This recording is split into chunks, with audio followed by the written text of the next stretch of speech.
Des espions français ont été arrêtés au Burkina Faso. Alors, il y a déjà une tonne d'articles et de vidéos qui en parlent, et l'histoire a d'ailleurs été révélée par le grand média français Le Monde. L'histoire a d'abord été révélée par le grand média français Le Monde. Un de ces espions se faisait passer pour un journaliste qui réalisait un documentaire sur l'Afrique. Il a dit qu'il voulait prendre des photos pour montrer l'Afrique au monde. Une autre venait apporter l'éducation aux femmes et aux filles africaines. Elle promettait d'élever les femmes africaines, de leur offrir un avenir meilleur. Mais heureusement, les services de renseignement du président Ibrahim Traoré les ont débusqués et arrêtés. Le président lui-même s'est chargé de l'affaire. C'est dire. Bon là, normalement, vous vous êtes rendu compte qu'il y a des trucs qui allaient pas. L'espion français avec un uniforme de l'armée américaine. La Claire Dubois, elle a des petits soucis aux doigts aussi.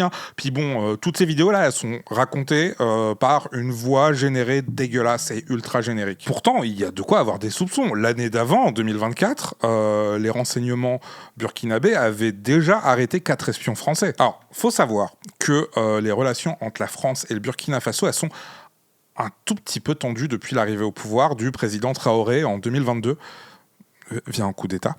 Dès son arrivée, il coupe les relations diplomatiques avec la France et il réclame le retrait de l'armée française du Sahel. Deuxième petite précision, les 4 espions qui ont été arrêtés l'an dernier, ils étaient là sur demande des services de renseignement burkinabés, en fait.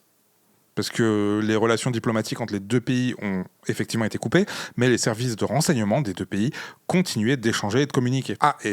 Troisième précision, le Burkina Faso, et plus précisément Ibrahim Traoré, sont très proches de la Russie. Russie qui investit d'ailleurs énormément dans le pays et va même jusqu'à payer des influenceurs pour répandre de la propagande anti-France. Depuis l'escalade de l'invasion russe en Ukraine, plusieurs ONG et agences gouvernementales rapportent une explosion des investissements et de la propagande russe en Afrique subsaharienne. Comme par exemple via l'agence Africa Initiative qui a été fondée en 2023 à Moscou et dont le but est de resserrer les liens informationnels entre l'Afrique et la Russie. Ils ont même lancé des programmes de formation comme à Bamako au Mali où ils ont carrément monté une école de journalisme. Alors je suis le premier à dénoncer l'influence française et occidentale en Afrique, que ce soit celle des gouvernements ou des entreprises privées.